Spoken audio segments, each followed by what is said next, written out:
Pour tous ceux qui ne l'ont pas encore compris, la guerre de Gog et Magog a commencé. Mes chers frères et sœurs bantous, que vous soyez dispersés, déportés ou captifs, je vous salue dans le merveilleux nom de Congo, notre Nzambé, le créateur de toutes choses. Quand les 1000 ans seront accomplis, Satan sera relâché de sa prison, et il sortira pour séduire les nations qui sont aux 4 coins de la terre, Gog et Magog, afin de les rassembler pour la guerre. Leur nombre est comme le sable de la mer. Et ils montèrent sur la surface de la terre, et ils investirent le camp des saints et la ville bien-aimée. Mais un feu descendit du ciel et les dévora. Les guerres que les Occidentaux, engeance des Néphilim, ont provoquées, portaient en général des noms de dates comme ceux qui défilent à l'écran. Or, de très rares guerres ont porté des noms de personnes. La seule que je connaisse sont les guerres de Napoléon, qui ont conduit à la mort des millions d'Occidentaux. Et pour ceux qui ne comprennent pas comment et pourquoi ce général corse, surgit de nulle part, devint empereur des Français et finit tranquillement sa vie sur une île, alors que par ses guerres, il avait causé la mort de 6,5 millions d'êtres humains, civils et militaires, il faut comprendre que les guerres mondiales sont des sacrifices humains pour Satan et sa clique.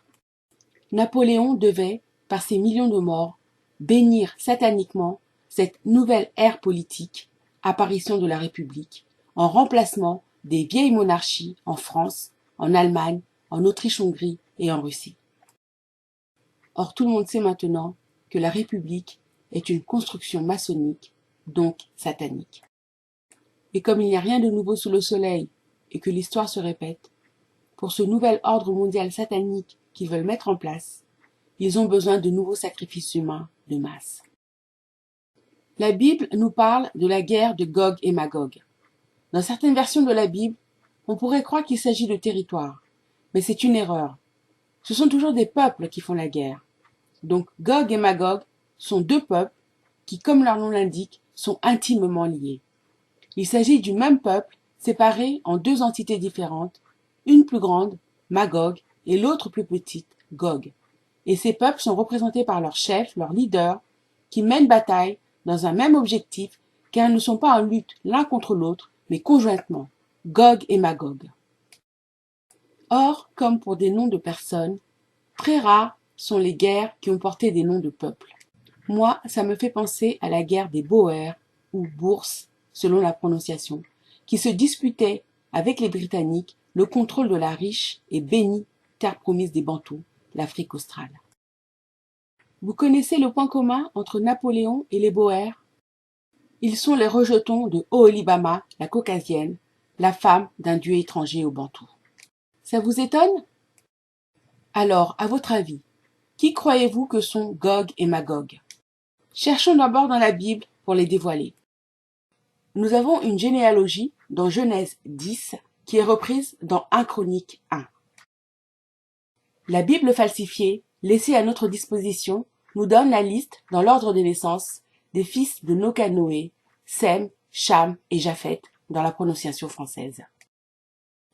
Or nous savons maintenant que les vrais noms des fils de Nokanoé étaient Kem, Cam et Koy, et je vous renvoie à mes précédentes vidéos pour plus d'explications. Le personnage de Japhet est une falsification par les fils d'Oholibama pour s'incruster dans la création de Tata Nzambé, s'incruster dans le portrait de famille des enfants noirs d'une Nzambé noire. Donc techniquement, dans cette généalogie falsifiée, ils ne sont pas des sémites mais des japhétistes. Pourquoi je dis ça? Parce que dans la postérité de Japhet se trouvent Gomer, Magog et Ashkenaz. Vous croyez que c'est un hasard? Moi pas. Cette généalogie falsifiée de 1 Chronique 1 contient certes une usurpation d'identité, Japhet ayant pris la place de Koy, mais aussi une inversion de la primogéniture, c'est-à-dire l'ordre des naissances. Je vous fais la lecture de cette version falsifiée. 1 Chronique, chapitre 1, verset 4. Noé, Sem, Cham et Japhet. Logiquement, la lignée de Sem, premier-né, devrait être égrenée avant celle de ses 2 autres frères, Cham et Japhet, usurpateurs de Koy. Or, dans les versets 5 à 7 de Chronique, on lit « Fils de Japhet, Gomer, Magog, Madaï, Javan, Tubal, Méchec et Tiras. Verset 6, fils de Gomer, Ashkenaz, Diphat et Togarma. Verset 7, fils de Javan, Elisha, Tarsissa, Kittim et Rodanim. Donc la lignée de Japhet, Magog et Ashkenaz sont cités avant la lignée du deuxième-né, Cham, et bien sûr celle du premier-né, Sem, plutôt Kem, dont la lignée est égrenée en dernier. Vous croyez que c'est par hasard que la lignée de Sem, ou plutôt Kem, est présentée en dernier, et notamment son descendant Héber, ancêtre d'Abraham, patriarche des Bantous, les vrais Hébreux de la Bible? Moi pas. De plus, si vous continuez la lecture de ces versets, vous verrez dans la lignée de Sem, ou plutôt Kem, qu'on trouve Ophir et Havila. Or, ce sont des localités géographiques de l'Afrique australe, terre promise, donnée aux Bantous, les vrais Hébreux de la Bible, après la sortie d'Égypte. Voici la preuve par des cartes occidentales anciennes qui le montrent. Vous croyez que c'est par hasard? Bien sûr que non. Je vais vous donner un autre indice pour vous convaincre, si vous doutez encore, quel est le peuple de Gog et Magog. Vous qui me suivez savez que mon parti pris est de dire que les choses sont beaucoup plus simples qu'on veut nous le faire croire et que la vérité est cachée sous notre nez. Il ne faut pas être savant, ni érudit, ni médium, ni clairvoyant pour comprendre le monde. Il suffit d'avoir du discernement, capacité dont tout le monde est normalement doté. Le discernement étant la faculté de distinguer, de juger ou de comprendre les choses qui sont à notre portée. La parole nous dit autre chose. La nature nous enseigne. Tout ce que nous avons besoin de savoir est devant nos yeux, sous notre nez. Je peux donc dire, sans risquer de me tromper, que le peuple de Gog et Magog sont ceux qui prient dans des synagogues. Ils sont les seuls à le faire. Ils sont les enfants d'Oholibama, la caucasienne, la femme d'un dieu étranger au Bantou, qui actuellement mène des guerres dont tous les États du monde craignent qu'elles vont entraîner la Troisième Guerre mondiale. Nous avons 3 chefs, mais 2 seulement comptent. En effet, le premier a provoqué le second pour lui donner un motif pour déclencher la guerre. Mais tous les 3 appartiennent au même peuple, et c'est ce que nous dit Ézéchiel 38, 2. Fils de l'homme, et vous savez qui sont les hommes? Tourne ton regard contre Gog, de la terre de Magog, le prince de Roche, Méchèch et Tubal, et prophétise contre lui.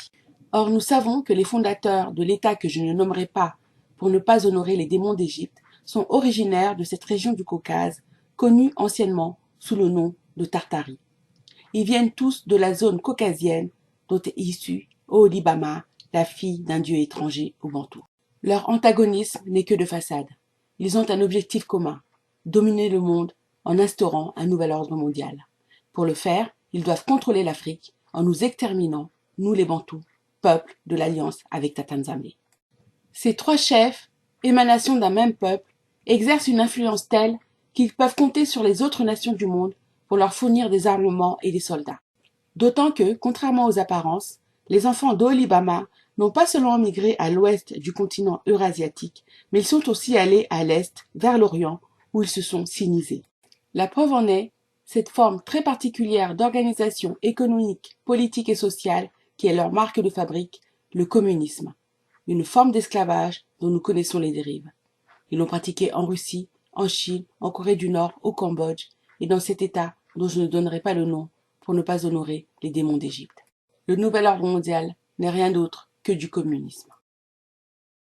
Quel que soit le camp choisi, la Corée du Nord, la Chine, les USA et tous les autres États du monde vont combattre aux côtés de Gog et Magog. En effet, Gog et Magog les contrôlent tous par l'intermédiaire de la monnaie et des organisations que vous connaissez bien. AIPAC, CRIF, OTAN, ONU, la franc-maçonnerie, et cette liste n'est pas exhaustive. Où aura donc lieu cette guerre de Gog et Magog? Ils ont falsifié la généalogie. Ils ont falsifié la chronologie. Ils ont falsifié la géographie. Vous pensez qu'ils vont nous dire la vérité sur la localisation de la guerre de la fin des temps? Bien sûr que non. Cette carte est mensongère. Le peuple de l'Alliance ne sont pas les enfants d'Oholibama, mais les Bantous d'Afrique. La terre promise n'est pas le caillou palestinien, mais la riche et verte Afrique australe. Nous sommes leur cible finale, le nouvel ordre mondial qu'ils veulent instaurer, ce communisme 2.0 d'esclavage numérique, ne pourra s'instaurer que par la domination de l'Afrique et l'extermination de ses habitants, et tout particulièrement des Bantous dont les prophéties annoncent qu'ils seront les rois restaurés que Tata Nzambe a désignés pour rétablir la paix et la justice sur la terre.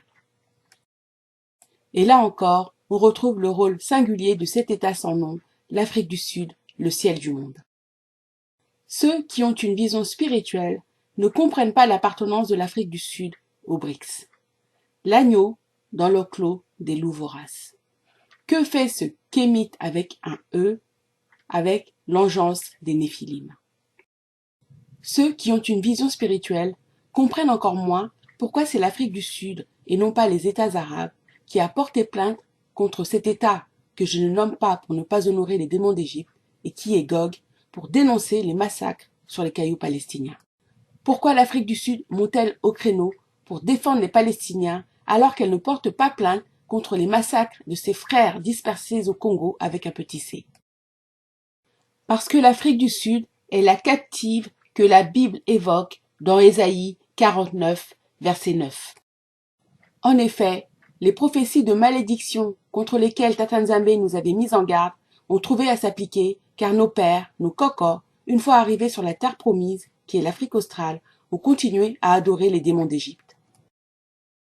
En conséquence de quoi, une partie de notre peuple a été déportée aux Amériques et aux Antilles, où elle a subi l'esclavage.